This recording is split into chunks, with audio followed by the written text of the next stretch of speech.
Okay, आइए देखते हैं पार्ट 2 की एक्सरसाइज 10। यहां पर हम स्क्वायर निकालना सीखेंगे किसी चीज का भी। स्क्वायर देखते हैं। अब हम पहला वर्ड ले लेते हैं 32। ठीक है, पहला हमारा जो डिजिट है वो है 32। 32 का स्क्वायर कैसे निकालेंगे? आपको ऑलमोस्ट 2-1 फॉर्मूले और भी बताए गए हैं। फॉर्मूले वही हैं लेकिन उनको बनाने का तरीका थोड़ा डिफरेंट है। आइए देखते हैं। तो सबसे पहले क्या करते हैं, स्टेप नंबर 1, 2 का हम करते हैं स्क्वायर। तो 2 का स्क्वायर क्या होगा? 4। इसी तरह से लिखने की कोशिश करते हैं। तो यहां लिखेंगे 0, यहां लिख देंगे 4। ठीक है, फिर स्टेप 2। स्टेप 2 में क्या करेंगे, 3 × 2, इन दोनों की आपस में मल्टीप्लाई करेंगे और उसको डबल कर देंगे। तो 3 × 2 × 2 कितना हो गया? 6 और 12। 1 यहां लिखेंगे और 2 यहां लिख देंगे। ठीक है, अब फिर थर्ड स्टेप में हम क्या करेंगे, 3 का करेंगे स्क्वायर। तो ये होता है 9, यहां लिखेंगे 0 और यहां लिख देंगे 9। आंसर आ गया 4, 2, 1, 0। ठीक है, नेक्स्ट देखते हैं। ये तो हो गया 2 डिजिट का। अब हमें 3 डिजिट का करना है। 3 डिजिट का ले लेते हैं 1, 1, 2। Step number 1। स्टेप नंबर 1 में क्या करेंगे कि जैसे हमने पहले किया था 2 का स्क्वायर, तो 2 का स्क्वायर क्या है? 4। इसी तरह से करने की कोशिश करते हैं। तो यहां 0 लिखेंगे और यहां लिख देंगे 4। ये 0 मालूम है ना, ये कैरी आउट है। अब नेक्स्ट लेते हैं स्टेप नंबर 2 कि इन दोनों की 1 × 2 × 2। ठीक है, तो 1 और 2 का 2 ही होगा। 1 × 2 2 ही होगा। 2 × 2 4। तो यहां पर वापस से 4 आया, यहां 0 लिखा और यहां हमने लिख दिया 4। ठीक है, अब थर्ड स्टेप ले लेते हैं। थर्ड स्टेप में क्या करेंगे कि 1 और 2 की 1 × 2 की मल्टीप्लाई करेंगे और बीच में जो है 1 का स्क्वायर कर देंगे। तो ये आंसर आया +1। तो ये हो गया 1 का स्क्वायर कितना हो गया? 1 ही होता है। तो ये हो गया 3। तो यहां पर हम 0 लिखेंगे और यहां पर 3 लिख देंगे क्योंकि अभी तक कोई कैरी नहीं आया। 13, 14 इस तरह का कोई अंक नहीं आया। ठीक है, अब फोर्थ स्टेप लेते हैं। फोर्थ स्टेप में क्या करेंगे कि अब हम 2 को छोड़ चुके हैं, हम क्या करेंगे 1 × 1 × 2। तो आंसर आएगा 2। तो हम 2 यहां लिखेंगे, 0 यहां लिख देंगे। नेक्स्ट लेते हैं। अब फिफ्थ ले लेते हैं। 1 का स्क्वायर आएगा तो ये 1 ही आता है, तो ये आ गया 1। तो आंसर होगा 1, 2, 3, 4, 4। है सिंपल। एक और ले लेते हैं, इसी तरह का सेम एक और देखते हैं तो उससे थोड़ा सा और क्लियर होगा। ये अपने पास है 2, 5, 4। ठीक है, स्टेप नंबर 1। सबसे पहले 4 का स्क्वायर। 4 का स्क्वायर क्या आएगा? 4 का स्क्वायर आता है 16। कितना? 1, 6। अब हम आगे देख लेते हैं। इन दोनों का मल्टीप्लाई करके डबल कर देते हैं। तो स्टेप नंबर 1 4 का स्क्वायर, स्टेप नंबर 2 5 × 4 × 2। ठीक है, ये हो गया 40। तो हम 4 यहां लिखेंगे और 0 यहां लिख देंगे। नेक्स्ट ले लेते हैं। अब इन दोनों का आपस में मल्टीप्लाई × 2 और इसका स्क्वायर, यानी कि 2 × 4 × 2 प्लस 5 का स्क्वायर।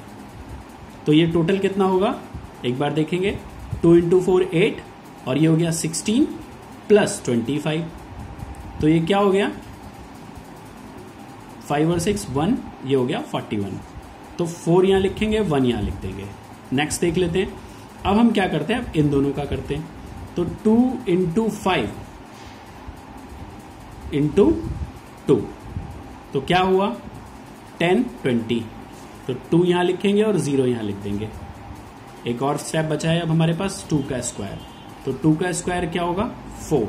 तो यहां 0 लिखेंगे, यहां 4 लिख देंगे। हमारा जो टोटल आंसर आएगा 6, 1, 5, 4, 6। ये हमारा आंसर आ गया।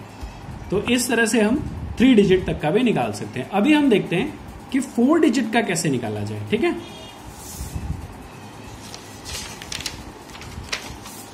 तो यहां पर हम देखते हैं 4 डिजिट का कैसे निकाल रहे हैं। 4 डिजिट में ले लेते हैं 3, 1, 4, 5। इसका स्क्वायर निकालना है। तो स्क्वायर निकालने के लिए सबसे पहले क्या करेंगे, स्टेप नंबर 1, किसका, 5 का स्क्वायर, ये हो गया 25। ठीक है, तो 25 की जगह हम ये लिखेंगे 2 और यहां लिख देंगे 5, आसान। ठीक है, अगर आप करना चाहें तो 2 को यहां ऊपर कैरी भी लिख सकते हैं, कोई दिक्कत नहीं है, आप इस तरह से भी लिख सकते हैं, 2 को कैरी 5 यहां। ठीक है, दोनों तरीके से हम लिखते चलते हैं। फिर हम क्या करेंगे, इन दोनों की मल्टीप्लाई करेंगे और उसका डबल कर देंगे। स्टेप नंबर 2, 4 इंटू 5 इंटू 2 कितना हो गया 20, ये हो गया 40। तो हम क्या करेंगे, 4 यहां लिखेंगे, 0 यहां लिखेंगे, तो हम यहां क्या लिखेंगे, 2 यहां लिखेंगे, 40 होता है ना, तो 42 हो गया, तो 2 यहां लिखेंगे और 4 यहां लिख देंगे, कैरी चला गया आगे, साथ साथ चलता रहेगा ना। अब देखते हैं स्टेप नंबर 3। स्टेप नंबर 3 में इसकी मल्टीप्लाई और इसका स्क्वायर, यानी 1 इंटू 5 की मल्टीप्लाई इंटू 2 प्लस 4 का स्क्वायर। तो क्या हुआ, 1 इंटू 5 5, 2 10 प्लस 4 का स्क्वायर हो गया 16। तो ये हो गया कितना 26। तो हम यहाँ 2 लिखेंगे, यहाँ लिखेंगे 6 यहाँ लिख देंगे। अब यहाँ क्या है 26 प्लस 4 कितना हो गया 30। तो यहाँ हम 0 लिख देंगे और यहाँ हम 3 लिख देंगे, साथ साथ करते हुए चलते ना। गुड।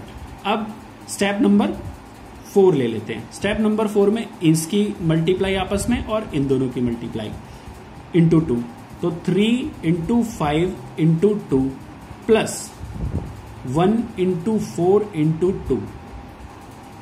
ठीक है, तो यहां पर क्या आएगा, ये हो गया 30 और ये हो गया 8, तो आंसर आया 38।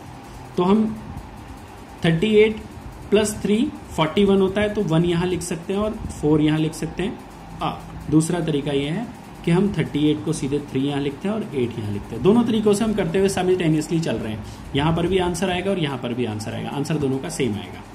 ठीक है, अब हमारे पास ये हो गया स्टेप नंबर 5। स्टेप नंबर 5 में हम क्या करेंगे कि 3 और 4 की मल्टीप्लाई करेंगे और 1 का स्क्वायर करेंगे। तो 3 इंटू 4 इंटू 2 प्लस 1 का स्क्वायर। ठीक है जी, 24 प्लस 1 25। तो 25 प्लस 4, यहां पर 25 प्लस 4 कितना हो गया 29। तो हम यहां 9 लिखेंगे और यहां 2 लिख देंगे। ठीक है, लेकिन यहां पर हम क्या लिखेंगे 25, अभी हमने कैरी तो किया ही नहीं ना कुछ। अब नेक्स्ट आ जाइए 3, ये ले लीजिए स्टेप नंबर 6। 3 इंटू 1 इंटू 2 आ गया 6। तो यहां पर 0 लिखेंगे, यहां 6 लिखेंगे और यहां 6 प्लस 2 8 लिख देंगे। ठीक है, अब बच गया 3 का स्क्वायर, अकेला 7th स्टेप है 3 का स्क्वायर। तो 3 का स्क्वायर क्या होता है 9, वो 9 हम यहां लिख सकते हैं और वो 9 हम यहां लिख सकते हैं। अब इसको जोड़ देते हैं 5 2 0 1 9 8 9, दोनों का आंसर सेम आया। ठीक है, आप किसी भी तरह से कर सकते हैं, ये आप पर डिपेंड करता है। ये तरीका आपको बताया गया है ताकि आप इस तरह से इजीली कर पाएं। ठीक है, तो 3-4 डिजिट तक का भी अगर कोई मतलब स्क्वायर है तो आप निकाल सकते हैं।